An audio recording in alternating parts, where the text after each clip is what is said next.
I gained 60 pounds in my pregnancy and I had a hell of a time losing it. Pull the veil off of it. It's not sexy. It's an emotional roller coaster. You're losing your hair. I felt tired. I just didn't feel good. It's a constant cat and mouse game. Some of those people are making these decisions without having enough information. And I think that becomes dangerous. These are life-saving medications. Wow, we're actually helping move health outcomes.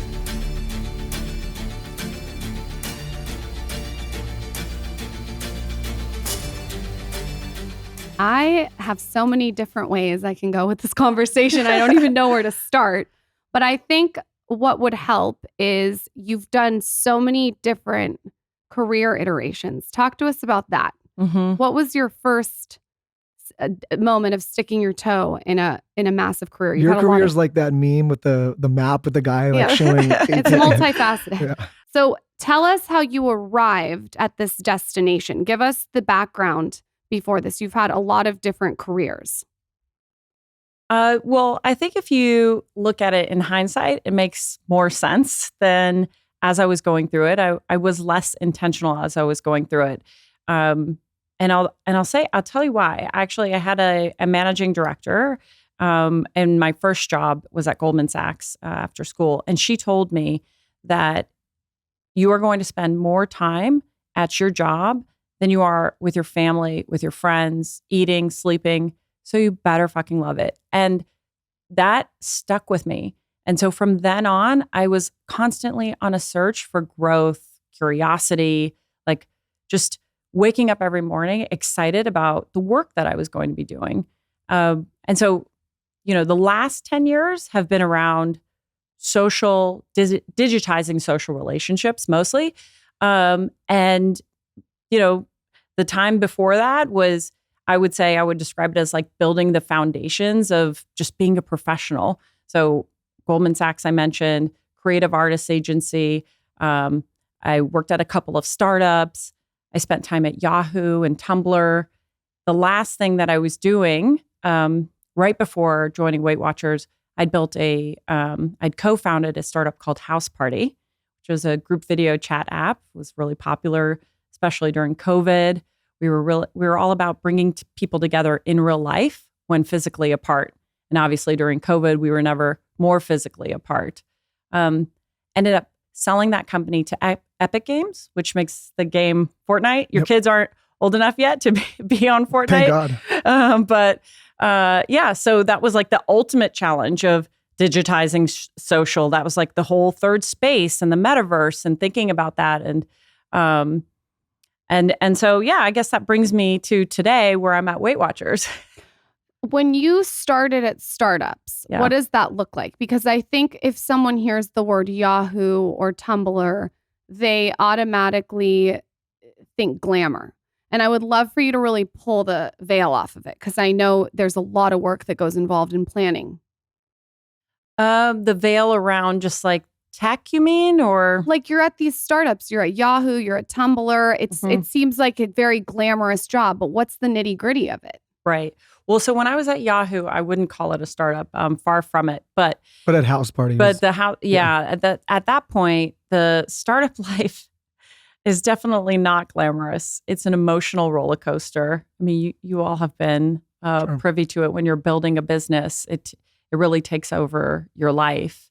But what it also offers is just like you come from, it's like your baby. You're trying to build something. You help it grow and put it out in the world in a way that it's just going to, have impact. The thing that I love more than even like the actual product is the team and growing the team and the mission and just having a sense of purpose. But it's not sexy. It's the opposite of that. It's like, a lot of times, again, looking back in hindsight, you can see a hockey stick of growth. But if you like pull up, you see it go up and down and up and down and up and down. And each one of those downs is everybody like going to the mats, figuring out what's wrong, coming up with a strategy to build back up. And the moment that you've built it back up, something else hits you. It's like, a constant, it's a constant cat and mouse game. Startup life is. When you look at all the companies that you've worked at, what's the common denominator between all of them of what makes them successful or not successful? Team. Like I think that if you have an amazing operating model, and that's like the key to it. You can have the best strategy, the best product, but if you don't have the right team and the right execution, it's not going to happen. Yeah. What I find so interesting about your career is it's so eclectic, and you've been in big organizations, you've founded big companies, you've, been hired as a CEO and others.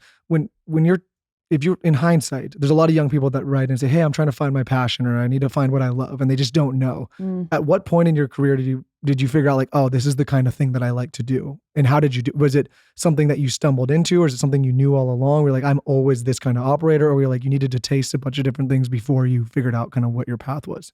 So I think it's about seeing what's out there, but also in my career, the best ways to learn has been in service of others.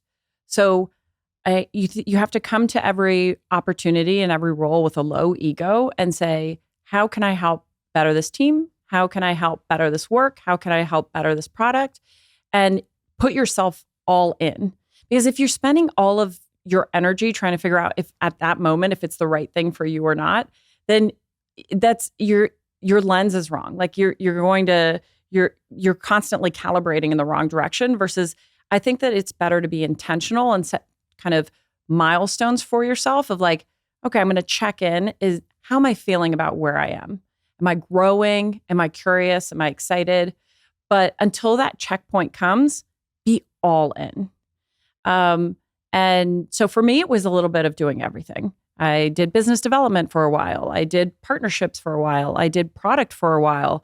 And I sat on different parts of the operating stack, whether that was finance or, and at the agency, that was like a whole different experience in deal making.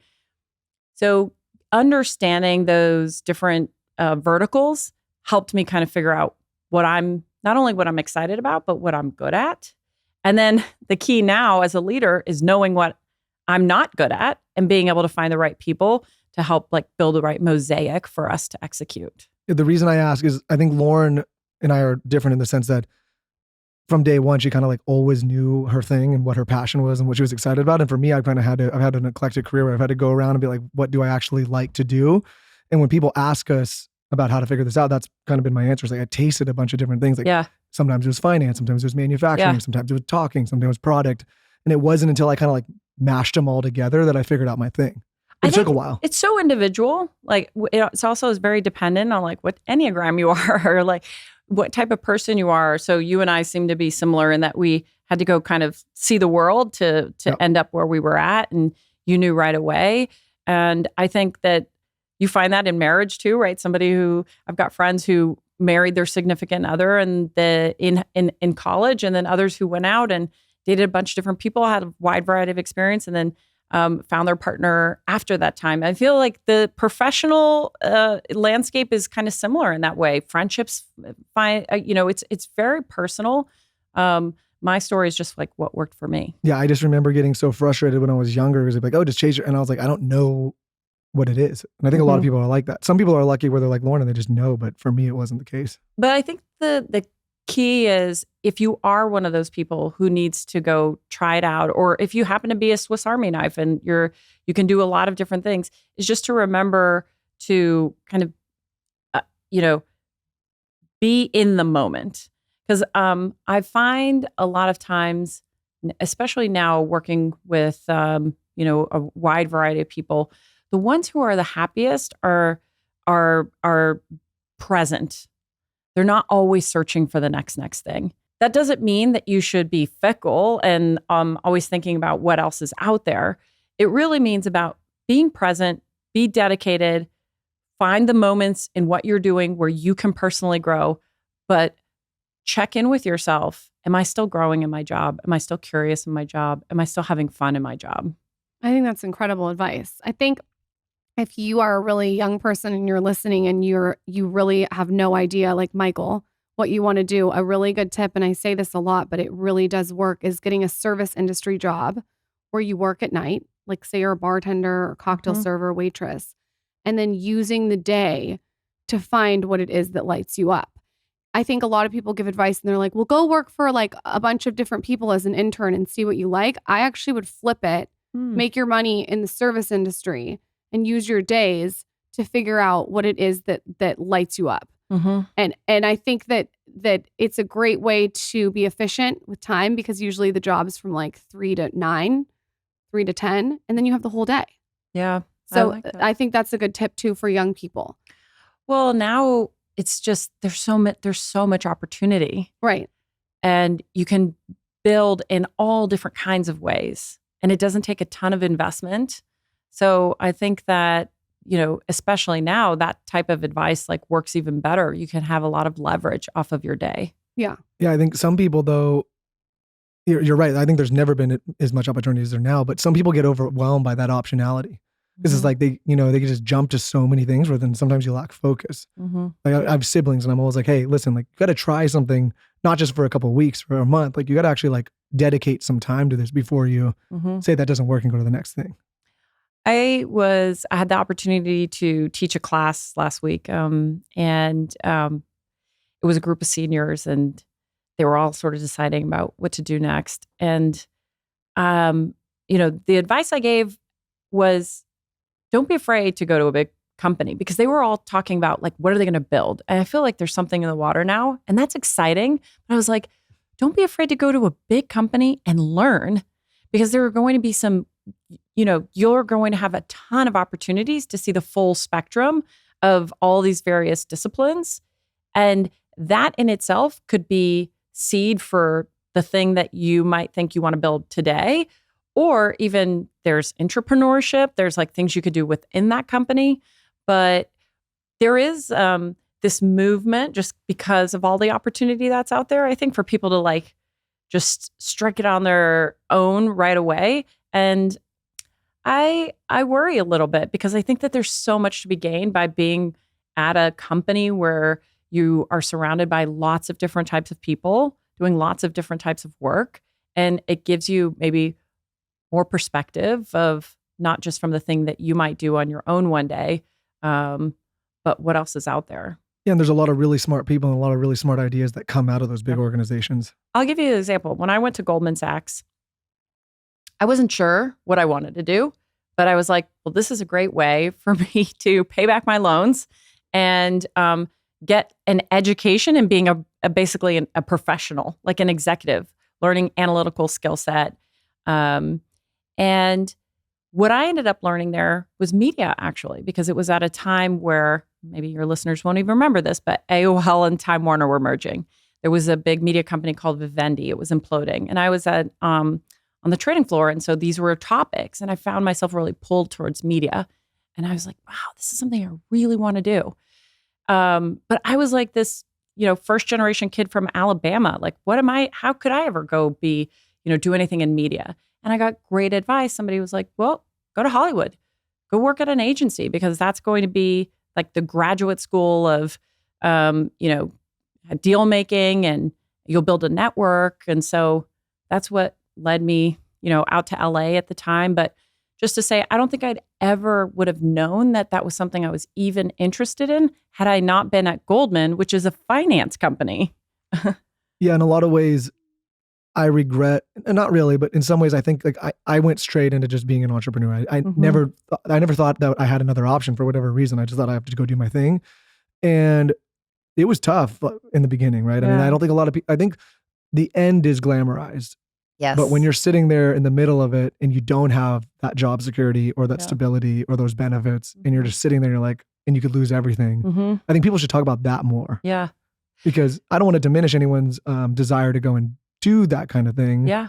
But I don't think people talk enough about how hard it actually is. And you know what's interesting? The flip of that is there aren't enough examples of people later in life becoming entrepreneurs. Yep. If you think about what the gold standard of entrepreneurism is in the Valley, it's like Y Combinator. And that's a lot of young people who are living off of ramen noodles, like coming up with the next big idea. And it's very glamorous sounding. not the ramen noodles part, but just like this idea of getting funding and just being able to work on your thing. But that actually makes it harder for somebody like myself who, when we were raising our Series C, was 8 months pregnant and had spent time at all of these different companies. And so there's something also to be said for maybe having a few gray hairs, having a little bit of experience, and then taking a leap. Yep. So I think, again, there's no one way to do it. And I think the more that we can showcase these different examples, hopefully people see themselves in it. I feel like there's like headline syndrome right now where people read a headline about one person that's had a huge hit and they feel like they have to do it that way instead of what you're saying, like take your time, get your hands dirty, go work for a bunch of different people, see what fits, see what shoe is right, and then maybe have the wisdom and do it later on. And that's okay. If you don't know right after school, or not even go to school and just say, I have an idea. And that's a fine path too for those people who have that conviction, who have that, the idea or the support. But if you don't, then as Lauren was just saying, that's totally I feel like I just had to fail my way up for a while. And I don't think a lot of people think about it that way. It's not like it was like one win after the other. It was like a lot of micro failures to get to, where we are now. But that going through that at the time, I wish I talked more about that in the early days, because I think if people saw, there's a chance you could just fail for years and years and years until you get there. I think a lot of people would maybe think about different approaches. Not to dissuade anyone. If you're a born and bred entrepreneur, by all means go. Yeah. But I think glamorizing it, some people, I will say, there's number 2s, 3s, and 4s at companies that do a hell of a lot better than me, right? And are set up, with working with the smartest people. And I think that should be talked about more. You can plug into an organization and really add value. The headlines come from all the successes, not necessarily the failures. Yeah, sure. Right. You have had 2 children. How have you created this massive career and had 2 children? What's the balance look like? Is there balance? I was just going to say, well, that assumes there's balance. Right. I think I always say there's always a sacrifice. There's always a sacrifice. In anyone's life, there's going to be a sacrifice wherever it is. I don't believe in balance. I think that it's about calibration. And there are some days where I am A+ CEO, but I might be getting an F as a mom. And there are other times where I'm feeling like the best mom. This morning before I left to fly out here, I wrote little note cards for my kids to have in their lunch boxes. And, that's why I was trying to ease my own guilt about not being there in the morning to see them off to school. So those will be the days where, maybe that made me feel like, okay, maybe it's not an F today. It's a C-. But, that's okay. I have to just decide on basically a week-to-week basis. How's this week going to look in terms of how much is going towards work, how much is going towards kids, and I'm going to add in there how much is going towards me. And for me is friends, me is me and my partner, me is me in a book. So, and they those bar charts just change on a week-to-week basis. I don't have any great advice because I still think I'm working through it. And I ask people for advice all the time of how does it get easier? When does it get easier? What can I be doing better? But the thing that I found that works for me is just whatever the hat that I have on, I'm present with that hat on. Yeah, that's great advice. Yeah. That is great advice. I think we had a very successful entrepreneur on this podcast, Jamie O'Banion, Beauty Bio, and she said something similar. She said she lays her head down on the pillow at night and she either was a 10 out of 10 mother or a 10 out of 10 CEO. It was never both. Yeah. And I think that's really real. And that to me is kind of, it is balanced. I feel the same way. It's sometimes it's a Sunday and I don't have any work to do and I have no distractions. But other days, it's you do have distractions from work. Yeah. I've just tried to open up dialogue with my daughter and be like, I have to go to work because I have to be able to afford Bluey toys for you or whatever, whatever her cartoon is of the moment. And I think just talking with her about why I work has been helpful for her to contextualize it. Do you know that you can tell the difference between a laboratory grown diamond and a natural diamond? I'm learning new things every single day. So lab grown diamonds are mass produced in factories in just a few weeks, and they're easily detected due to their distinct patterns. While natural diamonds are over 1 billion years old and they support the livelihoods of over 10 million people worldwide. The positive impact of natural diamonds is widespread. Around 80% of the value of every rough diamond remains in local communities and supports infrastructure, healthcare, education, and environmental protection. You should also know your natural diamond also protects vulnerable wildlife species and brings prosperity to many less fortunate communities around the world. So next time you're thinking of celebrating a special moment in your life, choose a natural diamond. For more information, visit naturaldiamonds.com. That's naturaldiamonds.com. For those of you that have been listening for a long time, you know exactly what AG1 is because we talk about it all the time. But for those of you that don't know what it is, let me tell you what it is. AG1 is unlike any of the other supplements you take. 1 scoop of it every single morning in water and drink it down. And not only does it completely replace your multivitamin, it does so much more. It's got prebiotics, probiotics, digestive enzymes, and other whole food nutrients to soothe your stomach, promote gut health, energy, all sorts of stuff. Their formulation is based on the latest science and maintains the highest quality standards. And don't take it just from me, AG1's approach is published in peer-reviewed scientific journals. It's recommended by doctors and neuroscientists like Andrew Huberman, who's a friend of the show, and it's tested for 950 plus contaminants and NSF certified for sport. I love it because it's so easy to, like I said, you just add 1 simple scoop to water in the morning, and AG1 takes all the guesswork out of trying to combine the right supplements into your daily routine because it does it all and packs it all in one place. And of course, we have a special offer for you.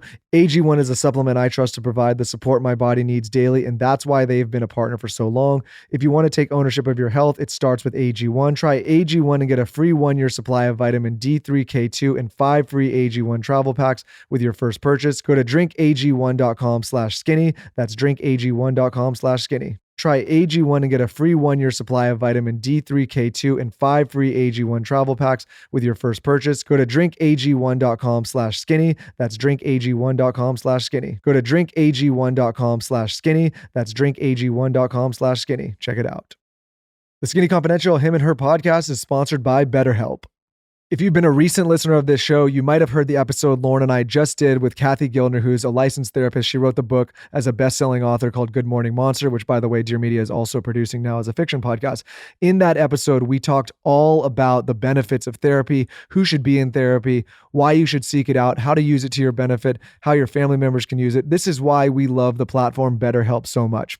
BetterHelp basically puts online therapy in the hands of anyone from the comfort of their own home, their office, wherever they need it, without having to go all the way to an office, sit in a waiting room, and meet with just one therapist. Lauren and I have had so many incredible high performers come on the show and swear by the benefits of therapy. And we've had so many therapists on the show talk about how patients and everyday people can benefit by just talking their thoughts out with somebody on the other side.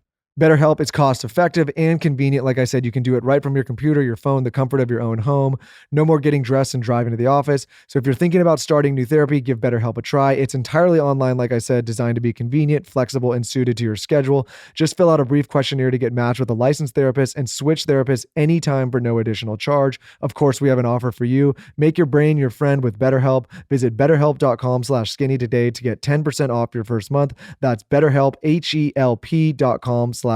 Make your brain your friend with BetterHelp. Visit betterhelp.com/skinny today to get 10% off your first month. That's BetterHelp, HELP.com/skinny. BetterHelp.com/skinny. I think that's great. My son had a lot more grace for me when I worked on Fortnite than than the job that I do today, as he really understood that.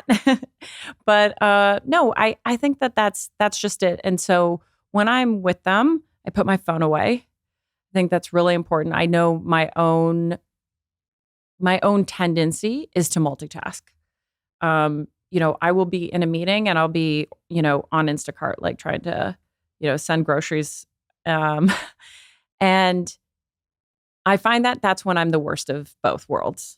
And so it happens, it constantly happens. But what I try to do is be really present in the moment that I'm at. And so yeah, that means now when I'm with my kids, the phone is away. If I'm on a date night, the phone is away. if I am with my team, I have to trust kids are great. My husband's got it.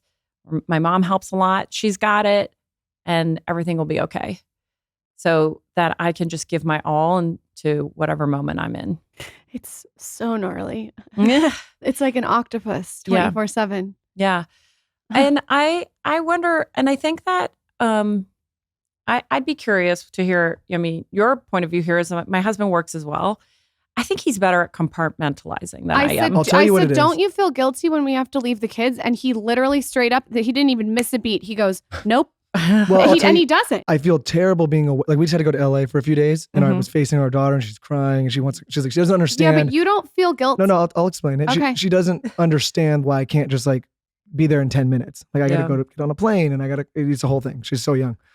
But I think, and this is maybe a male-female thing, men have not had the same kind of pressures from society that women have had, in my opinion, when it comes to working, right? I think a lot of women are guilt tripped at times because they choose to be a mom and have a career, where men don't feel that same pressure. Like other men are not turning to me like, you have a nanny? Yeah. Or you're working? Yeah. No one's ever asked my husband if he has a nanny. Not that other and we work women, the same amount. No, but not that women are doing that directly to you, but some women, and I've seen this online with my wife, sometimes put an air out like, oh, you're not at home with your kid, or you have a career, where I don't think men do that. So I think, one, probably that needs to change. But two, I think men inherently just don't feel that guilt because it's just a given that we would go out and be working and doing these things. Does that make sense? There's something primal. Like I feel like I should be at work posting an Instagram, podcasting with my baby on my back. Like nobody. Like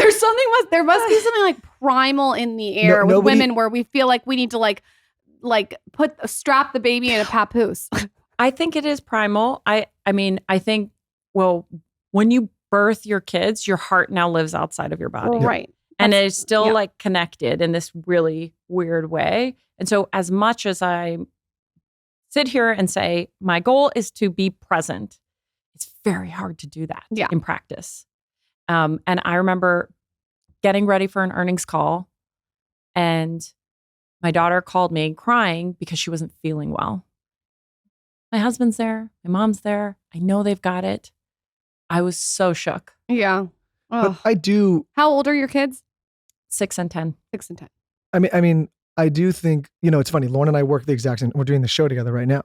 And I have never once had anyone come to me like, oh, you have childcare or a nanny, but I've seen people do it to her. And I find it strange because we're literally here together. Of course, we need it when we're not around. We have no family out here. And I feel like you will But I've relate never to been this. guilt tripped is what I'm saying. I would not be a fulfilled person if I didn't have my own work going on. That's not to say that that's for everybody. I'm talking about myself. Like I wouldn't be my best self if I was staying at home all day. So I feel like to show up for my kids in the way that I need to show up, I have to work. So that's where the guilt comes in. Well, I think the guilt is most likely, in most cases, we put it on ourselves because we're type A people who want to excel at whatever it is, the thing that we're doing. And so that shows up with school. With our kids. And so I was actually just thinking about school, where there was a bake sale. I could just say no. And so I say yes. And I went and bought all the stuff from Trader Joe's. And then I put it into these little homemade looking containers. And I was like, here's bake sale items. You do what you can do. That's efficient. And so, but I could have just said no. But then it's the night before and I'm making myself feel guilty because I'm doing this as opposed to actually baking. And, it's my own circus that's happening in my mind. And I have all of these amazing friends. And I say, thank God for mothers who do work at home. Because let's be honest, if you're at home, you are working. And they're helping keep those communities together. They're doing all of the work. Or like, I was just having to call a friend to help with pickup because I wasn't around. Like I have so much like gratitude for that role as well. It's not my role. There are sometimes I feel like I'm I'm really glad that I'm, in this world, and that's how I know I'm going to show up the best. But there are definitely days where I wake up and I'm like, yeah, I wish I wasn't doing any of this. And I was just like at home with my babies. Yeah. It's such a tug and pull. You know what, though? I have empathy for that. I will say, and this is, I think about this a lot now. I think having children has made me a better businessman, because I think like when the weekends come around, everyone's excited for the weekend. I love to be with my kids. I'm like, oh, this is hard. Like I can come to the office. It's not nearly as stressful. I have way more patience here. Having children, when you see, if your child's sick or something going wrong, that level of stress is way different than like something goes wrong in the business compared to a child getting sick. I'm like, the business stuff is a cakewalk. And I think what it's done for me is it's really put in perspective of what's really important. And with that, I'm able to take a lot of the emotional stuff out of work. Does that make sense? Yeah, definitely. So my mom always worked. And so she role modeled that for me. And when I was growing up, she was also going to school. In fact, my mother graduated with her PhD the same time that I graduated my undergrad degree. Wow. Look at that. Yeah. Doing your thing later in life. Yes. Full circle. Full circle. And so I think it normalized like that was also just the expectation that I was going to have out of myself because I saw her doing it. And I'm going to bring this full circle even further. So now, actually, when I took this job, I had a talk with my family about am I going to become a public company CEO, because this is going to be really intense for our family and our calendars. And my mom had just earned her, kind of the pinnacle of her career, which she'd become chair of her department at the university. She has her PhD in food science. She's a registered dietitian. She's a professor. And she was like, I'm going to retire because I can come help and I want you to keep going. Wow, that's amazing. And maybe your daughter will come to you and the same thing will happen. Yes. That's so cool because you saw her work the whole time and now she's coming back to maybe live out her stay-at-home mom dreams. Yeah. Zaza's maybe listening to this right now. Maybe Zaza is going to come ask me when she grows up. You never know. So after all of the success that you had, why make the decision to go to WeightWatchers and become a CEO of a publicly traded company? Because to your point, like that's a lot of pressure. It's a lot of time commitment. What was the draw? And especially because it was such a shift in industry. Yeah. So it's interesting. I mentioned my mother is a registered dietitian. She has her PhD in food science. I grew up with healthy habits in our family. It was, she, as I mentioned, graduated around the same time that I did. So she was also studying all of these things always next to me while I was studying. I remember we used to plan our vacations around association conferences, and we would be going to always these nutrition conferences. And so I never struggled with weight. I always moved a lot. I was athletic. And after I had my first child, I gained 60 pounds in my pregnancy, and I had a hell of a time losing it. And you hear like, oh, I just like nursed and I lost the weight. And I nursed. My favorite. That weight did not come off. I chased my kids around and the weight fell off. No. What was that like? I remember being pregnant and feeling really big and being like, I'm going to have the biggest baby ever. And then he comes out and he's like the smallest baby I thought I was ever. giving birth to Michael, and that didn't happen either. I gained 60 pounds too. We talked about this off air. Yeah. What was it like as a type A person who wants to succeed in every single area, gaining 60 pounds? And that's a trip. It's a trip, but it's also it was more that I felt like, am I doing something wrong? Because I had examples around me of women who just bounced back really quick. And also I wasn't feeling good. Yeah. I felt tired. I wanted to get back in my clothes because I was going to go back to work and I didn't want to have to buy new wardrobe.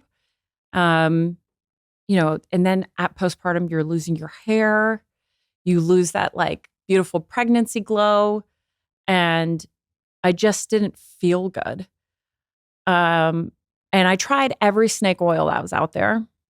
I did whatever cleanse. I tried all these different things. And my mom was finally like, if you're not going to listen to me, just do WeightWatchers. I was like, oh, okay, really? And WeightWatchers worked for me. And so I always had this very positive association with the program. Come back to my second child, same thing happened again. And by the way, keeping the weight off also became more difficult for me. And I think I found out with my second child, I also went back on WeightWatchers, but I was also diagnosed with a thyroid disorder. And so I ended up realizing I had medically, it made it harder for me to lose weight as well. So now I'm on Synthroid. I've figured that out. But WeightWatchers ended up being this like accountability program for me to keep the weight off. And it was around, let's say, it was COVID. It was 2020 because I was walking around my neighborhood. I remember in order to like close the day, I would take a walk around my neighborhood because I was working from home anyways. And I was listening to Oprah's podcast, and she had on Tina Fey on the episode that I was listening to. And Tina Fey is a lifelong Weight Watcher. And she had said on the podcast that she wasn't on any social media, but she loved Weight Watchers because it was like this really beautiful community. And she could post like a photo of a banana with Cool Whip. And, you know, people will be like, that's awesome. We love that. And it was this really positive experience for her. And it was like this aha moment for me. I'm building House Party at this time. I'm thinking about ways to, you know, make social better, make social more empathetic. And it occurred to me that this whole time I'm on Weight Watchers, that that's actually the OG social network. It was this way that people would get together in a very like as their truest selves, with exposing a big vulnerability. For a lot of people, talking about their weight is a vulnerability. And you have the shared interest though with all these other people who are also struggling. And it creates this unique dynamic of like reciprocity where, you know, people support each other and creates this peer-to-peer accountability. And so anyways, it was like this big aha moment for me. I actually reached out to the company at the time and thought, hey, I love this program. I love this product. If you want to talk about ways to take it into a digital first era, I'd love to talk to you. Because the one thing that I did feel was I wanted to throw my phone against the wall. The user experience wasn't that great for me, but it still worked. I happened to meet the CEO at the time. She introduced me to the board. I actually ended up talking to a few of the people. I even talked to their chief product officer at the time. And this was all done from a place of curiosity, excitement for what they were doing. I was thinking maybe there might be a board role open for me. 2 years later, I get a call that's like, hey, would you be interested in interviewing to be the CEO? So it was this wild, I think it goes like when people talk about manifesting, what it really means is just like putting yourself out there and not expecting anything in return. That's what had happened 2 years prior and then had come to mind for them. That is a really cool story. And you're so right. There's so many people that ask instead of give, ask. Yeah. When it comes to a job. And even like when I'm interviewing people, sometimes like the energy of the interview is what's in it for me. Mm-hmm. And why would you want to bring someone on a team like that? It's almost like you give without expectation and then you get a really great, incredible opportunity and your ask gets met, but you're giving first. So I think that's a really cool story. Yeah. Well, I mean, and then the nice thing was I just went into it with zero expectation because I was like, here's what I would do because I had been a member first. So I had a very clear-eyed vision of where I'd want to take the company. You were a practitioner of it. Yeah. How exactly, like walk us through, say someone needs to lose 60 pounds. Did you utilize the app to do that? Like explain from a granular level, because for me, when you say you lost 60 pounds with Weight Watchers, what does that mean specifically? Are you like counting points? Are you eating a certain calories a day? Like help me understand the systems that you took with Weight Watchers to get to lose the 60 pounds. It's what you talk about. It's habit stacking. Right. like plain and simple. It's behavior change. So have you heard of blue zones? Sure. Yeah. But explain it for people that haven't, because I would also need like a refresh of that. Okay. The blue zones? Yeah. So blue zones are the places in the world where people have the most longevity. They live to be centenarians. They live to be 100. And the research that has been done about blue zones has shown that it's not just about what you eat or how you move. It's your social circles.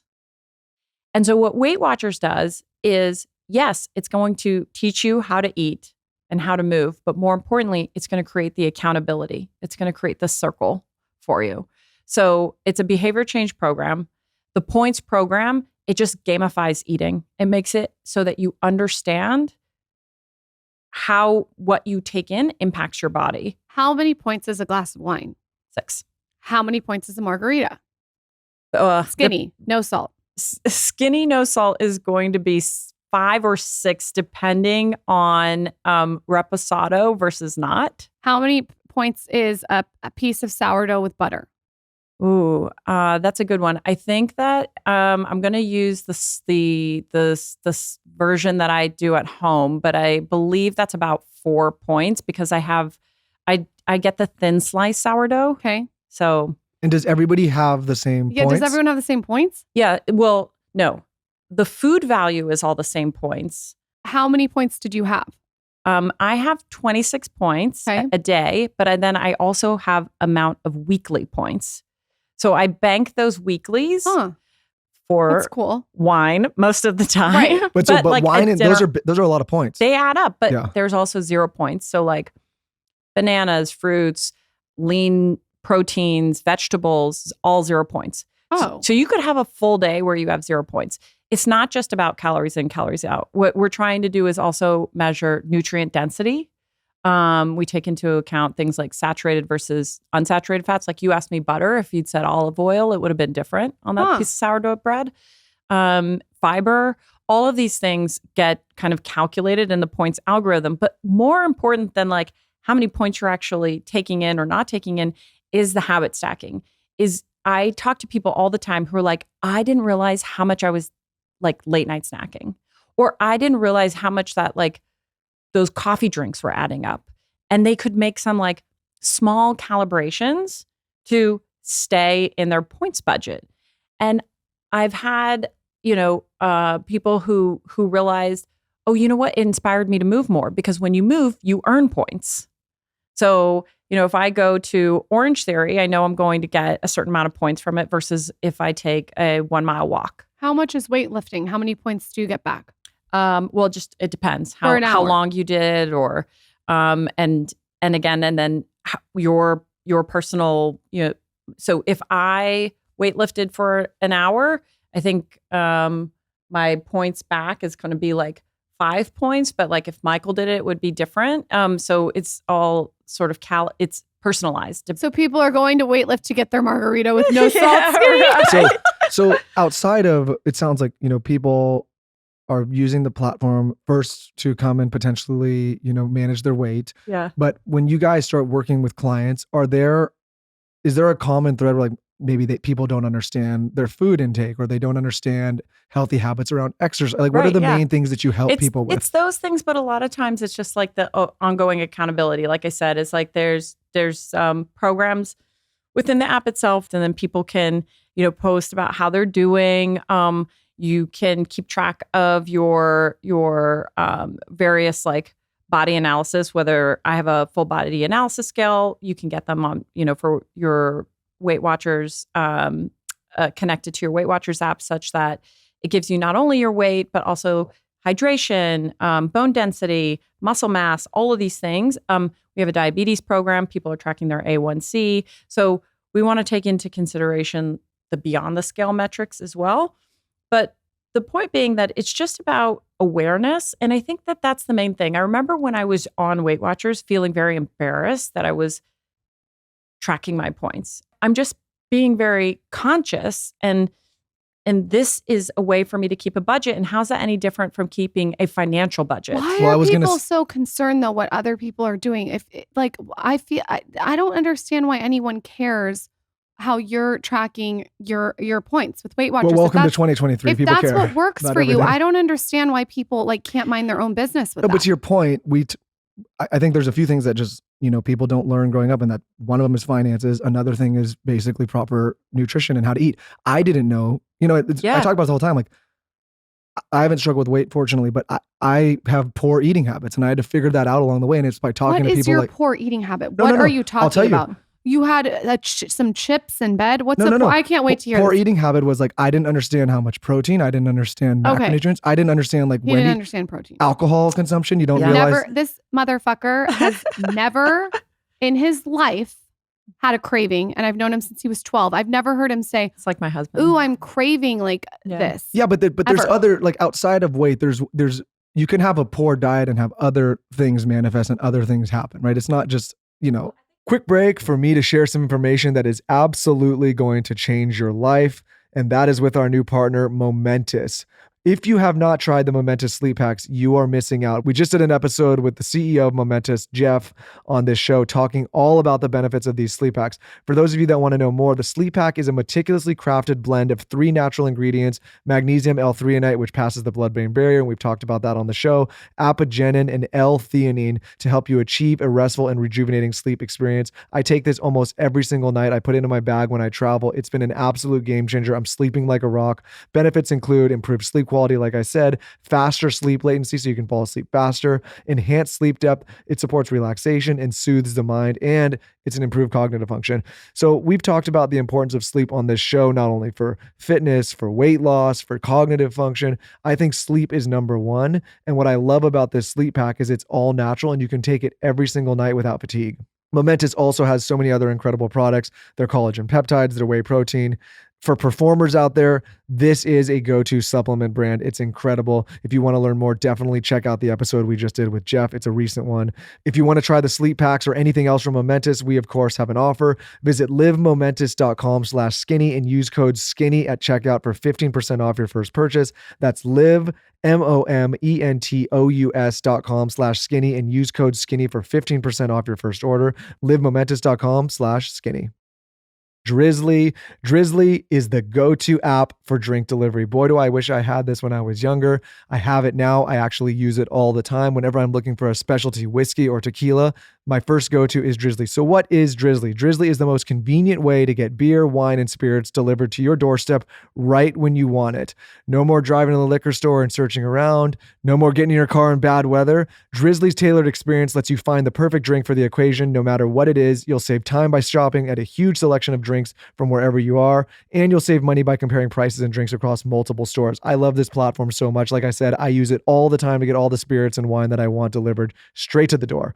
Also, if you're like me and you wait to the last minute to grab gifts, Drizzly is the perfect app to give people a perfect gift. Just log onto the app, schedule what you want delivered, and boom, it's right at the door. Drizzly's also perfect if you're hosting friends at the house and then you realize you forgot something or don't have enough. Instead of heading out to the store, just have it straight to your door. So check it out. Quit wasting time. Save yourself some time and money. Download the Drizzly app or go to drizzly.com. That's DRIZLY.com and use code SKINNY to receive $5 off or $0 delivery fee off your next order. So head to drizzly.com and use code SKINNY. DRIZLY.com and use code SKINNY to receive $5 off or $0 delivery fee off your next order. Must be 21 plus, not valid in all states. Codes cannot be combined with any other offers, not valid at all retailers. Code expires 11/3/23 at 11:59 p.m. Eastern. When I got pregnant with Zaza, I became very intentional about the products that I use on my skin. And one of the brands that I absolutely love is Primally Pure. The move is the almond vanilla body butter. This is so luscious and thick and beautiful. There's tallow from grass-fed cows. I'm obsessed with tallow on the skin. It's so rich in vitamin A, D, and E, and K, and it really moisturizes the skin. Paul Saladino came on our podcast, and he talked about all the benefits of tallow on the skin. It also has like an organic mango butter in it, shea butter, coconut oil, and sweet almond oil. So how I have been using this is the Skinny Confidential launched this tool called the Body Sculptor. I'll like put the almond vanilla body butter by Primally Pure on my body, and then I'll literally use the Body Sculptor to like really sculpt it up my leg, down my stomach and up my arm. It feels absolutely so luxurious. And I know that I'm not putting anything shitty all over my skin. It's just like non-toxic ingredients, which we love. It's organic and amazing. If you haven't tried tallow in your skincare yet, it's time. Use code SKINNY for 15% off your Primally Pure purchase. That's www.primallypure.com/skinny. Use code SKINNY at checkout for 15% off your order. Visit primallypure.com/skinny for 15% off your order. If you notice, I think that you would come from a real place of privilege to basically assume that somebody understands the education around nutrition. Well, that's what I'm saying. And we've turned diet into a bad word, where diet literally means habitual nourishment. And I understand there's a lot of negativity around diet culture, and for good reason. But that's really about a preoccupation with thinness. That's very different than being like, I need to understand how to eat well and how to live healthfully. That's what I'm saying. Is like I didn't understand that, right? Yeah. And I was just like, just eating kind of whatever you want, whenever you want. And listen, here's the thing. I tell this to a lot of the young people listening. Once you pass 30, it catches up to you. You can't just do whatever you want. Yeah. So, I mean, the hangovers these days, I'm like a 70-year-old man if I have a drink. If I smell alcohol, I'm hungover for 3 weeks. But you know what's interesting, Michael, about what you're talking about is that goes to, I think, the course correction that our whole industry needs to have right now. And what we're trying to be very honest about is what you're describing is biologically, you have less food noise. You don't have cravings. Sure. You've been able to, eat a bag of chips at night and you don't it's have fine. Insulin resistance. All of those things, right? Yeah. And what we're realizing now because of the, clinical interventions, basically, which is weight loss medications, or is that, it's not just a matter of willpower. For a lot of people, what is living with overweight is actually a biological condition. It's a hormonal condition, or it's a genetic condition, or it's environmental, by the way, because think about all of the obesogens in our society now. And so the expectation that you can just, eat differently, move differently, and lose weight on its own, for some people, that's just not the case. For me, it was. So WeightWatchers behavior change program worked. But for others, they're going to need a clinical intervention. And so we have broadened our spectrum of solutions. So that now through what we have a virtual clinic that basically can decide if it's medically appropriate for somebody to be on the medications and actually give them a prescription. But I think that what's more important is for us to take away the shame and stigma in that conversation. And Lauren, that's what you were just saying is why do people care so much? Why is this in the headlines so much? Why are we trying to judge how people lose weight if that's what they want to do? I just feel like it's their own prerogative with how they want to do it. And I really don't think it's anyone's business. Yeah. It's a health thing. Either way you look at it, it's their own healthy journey. And I feel like everyone's is different and everyone's going to get there in a different way. You mentioned medication. When you say medication, are you talking about the GLP-1? Yes. Which is like semaglutide and Ozempic? Yeah. So Ozempic is basically the trade name for semaglutide. It's also Wegovy and Rybelsus. There are different trade names for the medications, and there's also some other medications that are considered GLP-1s where the active ingredient is called trizipatide. That's Mounjaro. So it's a class of next generation medications which basically address the connection between your gut and your brain, and help people who have that food noise, who have genetic, biological underpinnings of living with overweight and obesity. And it helps them to basically calm that food noise. It helps them to feel full so that they can actually adopt the lifestyle changes that you and I were able to do with hard work, with a lot of hard work after we had our babies. But for some, it's just impossible without the medications. And that, I think, is a really key point, because some people are like, oh, I'm just going to take the medications. No, what the medications do is it makes it easier for you to then go adopt the lifestyle changes the lifestyle interventions you need to actually lose the weight and keep it off over time. We've talked about this a lot on the show. I think and we've had people like Peter Attia come on. And I think to your point, there are some people that are medically candidates for this kind of stuff. But what we also see, especially coming from LA, that's where we came, there's a lot of people that may not be candidates that are like, hey, I need to lose that 10 before the wedding, or I want to lose 15, and they're using this stuff. They're getting a doctor to prescribe it when they may not be a candidate. And again, I don't necessarily care what path you choose, but I think some of those people are making these decisions without having enough information. And I think that becomes dangerous. Well, that's what's the headlines, the clickbait has been about that conversation. And I think that unfortunately it's taking away from the one that we should be having, which is that these are life-saving medications.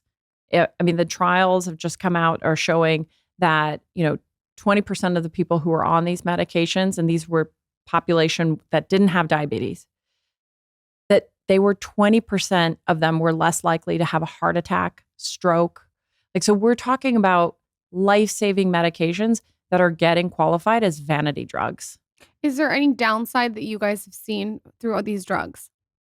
Well, there are the symptoms that people have shared that the pharmaceutical companies have talked about, and that's why it's really important to do it alongside high support from a clinician. Unfortunately, most physicians aren't trained in any kind of nutrition or obesity management. I think that's why WeightWatchers is so great, though, because you guys, it sounds like you guys are committed to this one niche thing.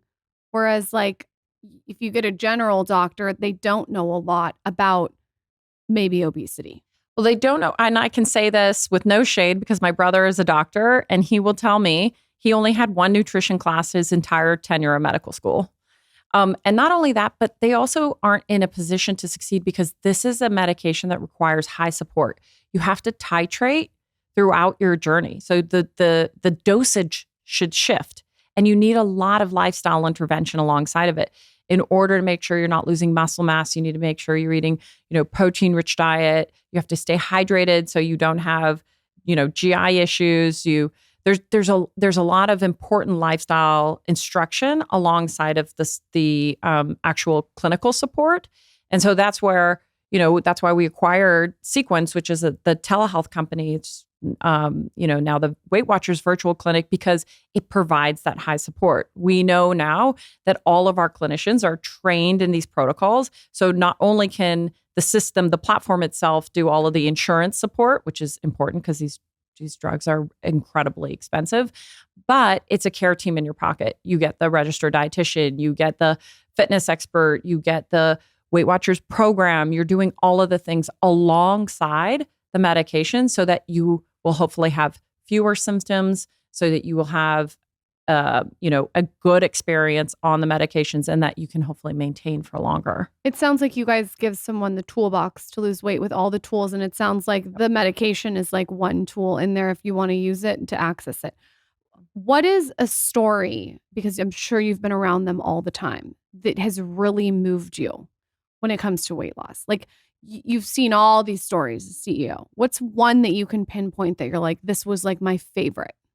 I mean, it happens to me every week because I still go. And the most wonderful thing about, I've worked on digital products my whole life. And so WeightWatchers is very much a digital first solution. 80% of our memberships are digital, but 20% still show up in person. And so I can go sit in the back of a meeting with my hat on, and nobody will know who I am. And I can hear the stories from our members, first person. And I'm moved in every single workshop I attend. I was just in one where somebody was talking about how, they had come, they were diagnosed, they were pre-diabetic. And she was saying that her A1C had lowered, and they were celebrating her. There's a story recently I heard about somebody who had felt, they'd been on the WeightWatchers program. It hadn't worked for them. They yo-yo dieted their whole life. And that suddenly that us embracing actually this clinical pathway, that it helped them, feel like, oh, it's not just me. It wasn't just me. And actually, in that case, I'll be fully honest, like Weight Watchers failed that person. We were only providing behavior change. We didn't know. And now that the science has evolved and we've said it loud and proud that, we need to be out there talking about a full spectrum. She came back through sequence and has seen success and lost 63 pounds. Like, so those are the stories that where I'm like, wow, we're actually helping move health outcomes. And that's why everybody who comes to work at our company, that's why they show up every single day, is because of our purpose, of our mission.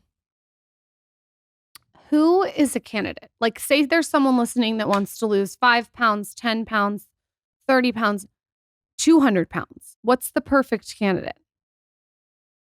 Well, or they want to lower their A1C, or they want to get stronger, or they want to, like, there's all of those different dynamics at play. But if you're talking about who is the right candidate for Weight Watchers, I mean anybody, because we have a full spectrum. So for some people, maybe you only have 10 pounds to lose, then the behavior change program. We're going to help you habit stack. We're going to help you think about being more intentional about what you eat or how much you're moving, or you're going to have a community of people who are like-minded and supportive. And, for somebody who, comes in and is clearly had, struggled with weight their whole life and visits with a clinician, and it turns out it's medically appropriate for them to be on the medications, then that would be a new pathway that we can offer now. There's also, what we call like the functional pathway. Somebody who has diabetes and is trying to manage their A1C. And so that's a very specific pathway, and it's full spectrum, and it's really about the person and whether this is a journey or a need that they have. Speaking of habits and forming habits, what are like maybe 3 of the most common, I guess, I don't want to say bad, but like maybe poor habits that Weight Watchers helps people break? Is it like eating late? Is it eating the wrong kind? Like what, or is it across the board different? Well, I would also say the thing about Weight Watchers is like, I think it's really important that none of these decisions are a moral failing, right? And that there is nothing that's not on the menu. And that's the whole thing, is like I said, I save my points for wine. My go-to indulgence is those chili lime chips from Trader Joe's. Oh my God. Stop. Oh, so why good. do you tell me about that? Now I want that. They're so See, Michael good. doesn't have a craving. Michael's like, No, those sound good. But I would say that a lot of the aha moments that we see where people have is the late night eating, is the coffee drinks. Like the Starbucks. The sweet. We have a lot of dupes now for Starbucks for people who are like, I love this. And it's like, okay, well, here's the low point version of that drink that you love. There's just a ton of sugar in those drinks. There's a ton of sugar in those drinks. I feel like you were like a Frappuccino guy when I first met you. No. It was a white mocha, but close. Yeah. Oof. And then the other one is just like not having a balanced plate, right? It's easier. The way our food system works now, it is so much easier to eat high point foods, right? It's so much easier to eat processed foods. It's so much easier to eat, things that are high in fat, high in sugar, high in carbs. And when you start to be more intentional about what you eat and realizing, 0 point foods, grabbing the apple, doubling down on the salad. My lunch today was a salad with chicken. It was a huge salad with chicken, and it was 0 points. Even the chicken's 0 points. Except for the olive oil I poured on it. Yes. The chicken was 0 so points. Protein sources are 0 points. I think this is depending on how they're cooked. This is so smart, yes. though, because you are retraining or teaching people how to do it themselves and how to eat, but you're also mixing in the community element of in-person. It's in a weird way, it's got a little bit of an AA element to it, but AA is like one of the most successful programs for breaking addiction. Mm-hmm. So it makes sense to me that there would be an in-person community aspect of Weight Watchers, because some people do have addictive behaviors around food. Mm-hmm. Well, and only 20% of our membership shows up in person. So we have to, the important thing is that community aspect that you were just talking about also exists online. So you can have that, share your struggles and your, and what's working and what's not working, or people being like, let's get together and, I need a walking buddy who, and those are the things that I think a lot of people have a hard time finding others to share a health journey with. And you're coming to a place where everybody else in this community is on a similar pathway to you. If someone's listening and they have a resistance to losing weight, but they want to do it, where would you tell them to start? Like, what's the first step? What do you mean that they have a resistance to? Maybe they want to do it, but they feel like they don't know where to get started. They're overwhelmed. They're maybe just resistant to it in general. Maybe there's noise from their parents in their head.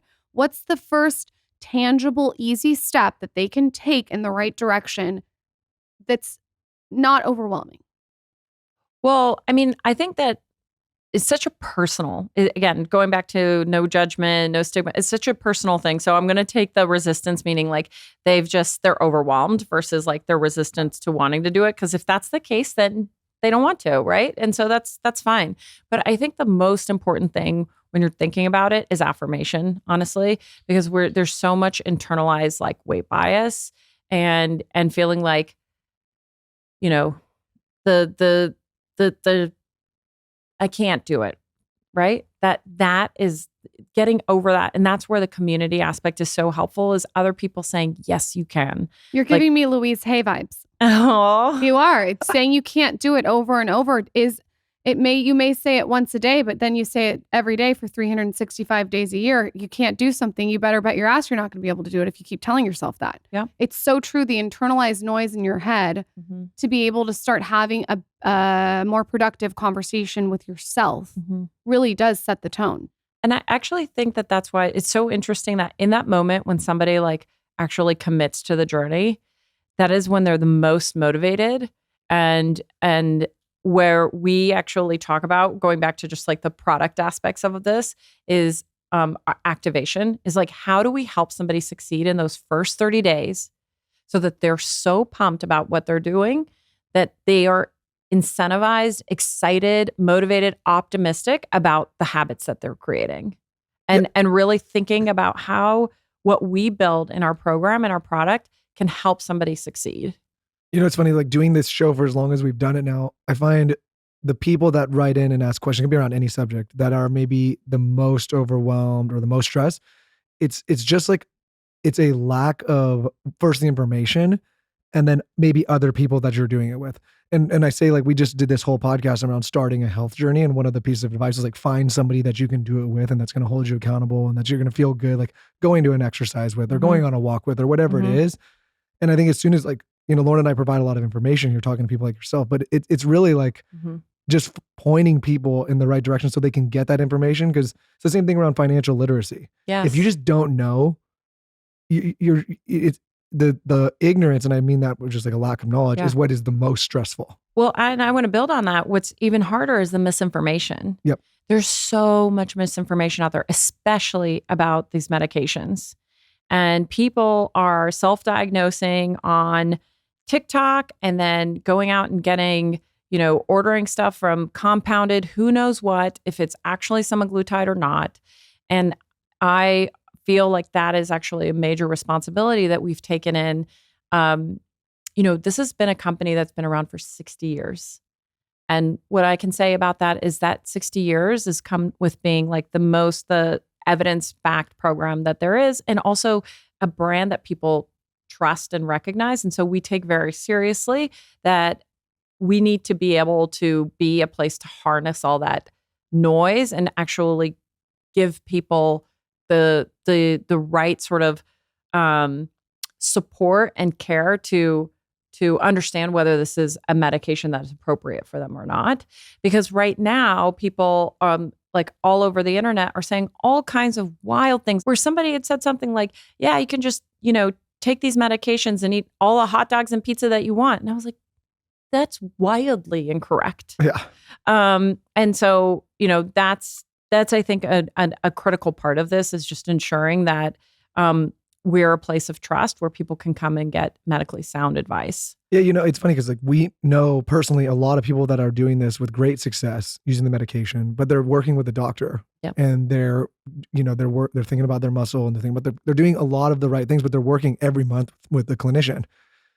And then unfortunately, I know, again, coming from LA, plenty of people who are just taking this stuff with no direct advice and just kind of doing whatever they want. And I worry about that. Yeah, I think you should. But to your point, I think there are some people that are candidates. I think this is where the internet is so crazy because there's going to be success stories and then there's going to be some stories that go off the rails. But it comes down to information and where you're getting your source.